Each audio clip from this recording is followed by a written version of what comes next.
Hey everyone. So it's been a year now since we have started this fan fiction. No, not this fan fiction, it's the actual story. And it's called Way of the Departed. And it's been over a year now, year and a half since chapter 21 is released. So let's get started reading chapter 22. We'll continue where we were left off, and then it will be over, and potentially we'll have more chapters. So let's get right back into the way it departed, and we'll just move along.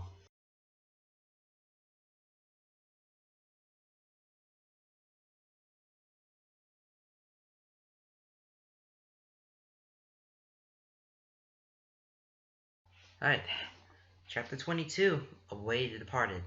I am Elon Ron. Well, not really, but it's the name I have assumed, and I keep reminding myself. It's important to keep up appearances in my line of work. Few people will call it work, really. I am a jack of all trades, and this time the work is fraud. The 8 fellas in my party are businessmen and gullible ones too. All it took was some smooth words, a finely crafted suit, and a well laid out chart to persuade them that the unique and historical architecture of the city of Nam would be a great return on investment. My daughter made the chart, and the missus made the suit for me. They don't exactly approve of my ventures. But hey, what's a man to do? I've got a family to provide for. So though I am not exactly proud of what I do with savvy and conviction. It's the only way to make it work convincingly. We will arrive in Nam soon. A sting of guilt hits me. I know the mayor is a good man, but I cannot be distracted by sympathy for those I prey on. He will do fine. At least I convince myself he will. He made it through the Nindroid crisis all right. He'll bounce back. Conviction is important. The investors in my party are cheerful and slightly intoxicated, a good way for me to keep them gullible and optimistic. I am not exactly sure what we will see when we get to Nam, but I have arranged that we arrive late, which will get them right to bed and give me enough time to explore and come up with a game plan. I'm not worried. This should be a pushover, unlike some of the other times. I've definitely done things that didn't turn out right and I couldn't justify to neither my family nor myself. It's not always my fault though. I have been gullible from time to time too, and my failures have given me the valuable knowledge that I believe now defines me. For instance, you are ever down on your luck, more than a little drunk, and is offered a drink by a person who presents himself as Sultan Archer and proposes to help you out for a trade which will cost you no coin. Think twice, think again, and then go back to your self pity and drinking. It will not do you any good. And while we're at it, don't put yourself in a situation where you are so down on your luck you have to drown your self loathing in booze in the first place.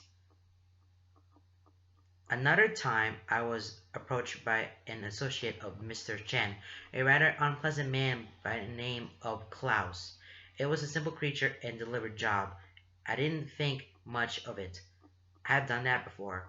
The target was a person whose only known relative had passed away recently and had some degree of memory loss. In short, a person who would be missed by few. Tracking down the target was easy, but when I learned that it was the Nindroid Zane, the complications started.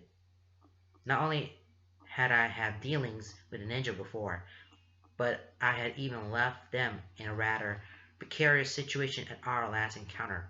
Also, Zane was presumed dead, yet here he was, shiny and new, alive and well, if you can say alive about an android. This wasn't the easy pickings I had anticipated. When I reported back to Klaus that this was not what I had bargained for and that I wanted out, I was convinced in no uncertain terms that I would ever complete the job or my family will pay.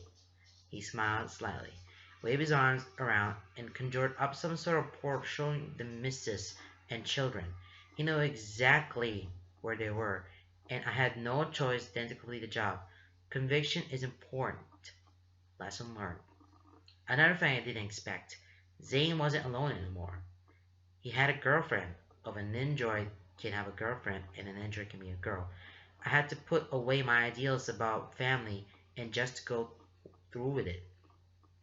I have a lot of reflections about life and death on that job.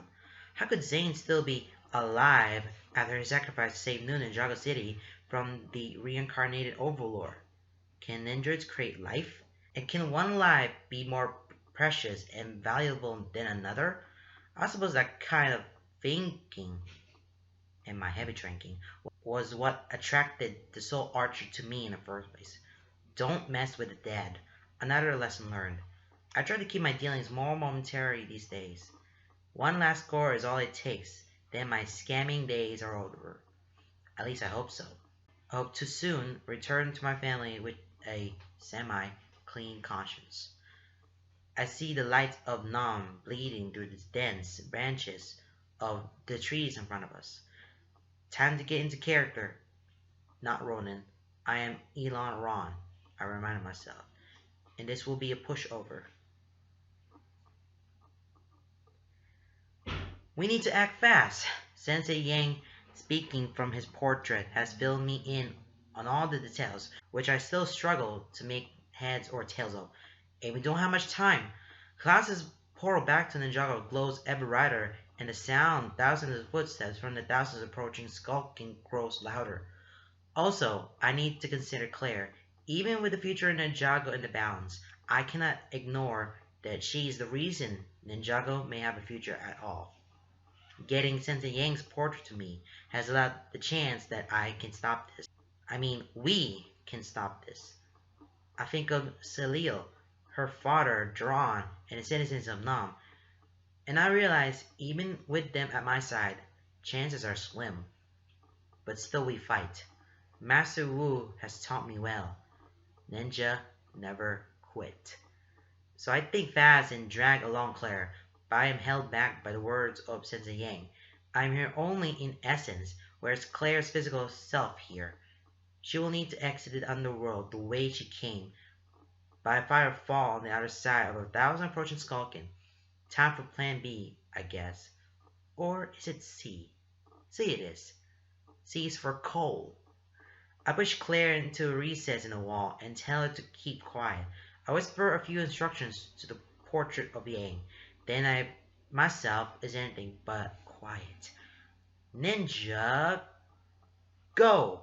As I spin Jitsu down the rest of the steps, I hear the thousands of skulking boots hasten to a run. In front of me, Klaus turns to see what the commotion is about.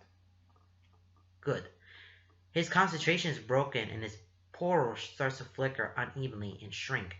I have to get through it and make sure it closes after I leave. Close nears. He seems to have packed up on my plan and turns his attention back to the portal. I do a few laps around the room to make sure the advancing Skulkin are occupied so Claire can slip by, and I kick around a few just for a show. Then I go for the portal. As I rush past Klaus, I drop Yang's portrait on the ground.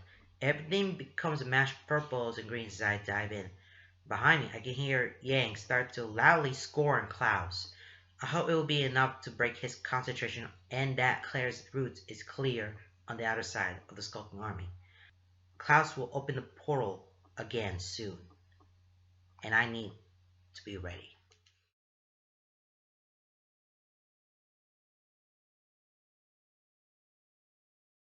Okay, well, that is the end of that chapter 22, but my god, there's a little side of the story of where Ronin, well, not Ronin, they call him Elon Ron, as a Ronin, that's discovered that Zane is alive. That was referring to the season 3 and it comes up to season 4. I don't know where's Ron coming from. That's like before season 5 is coming. And then we have going back to Cole, Claire. They have to get out of that portal because we tried to take down Klaus because Klaus has been taking over the world or some sort. And leading all the Skulkins around or whatnot. But this is a really, really nice chapter there to end. Well, it's not really the end of the chapter. It's not the final chapter really, but it will be coming soon. I don't know when it's going to end, but we'll see. But I will keep continuing until the creator and Ninjago putting more and more chapters that I can read with it. So, alright. Well, that's enough about me. Well, thank you guys so much for watching, and see you next time.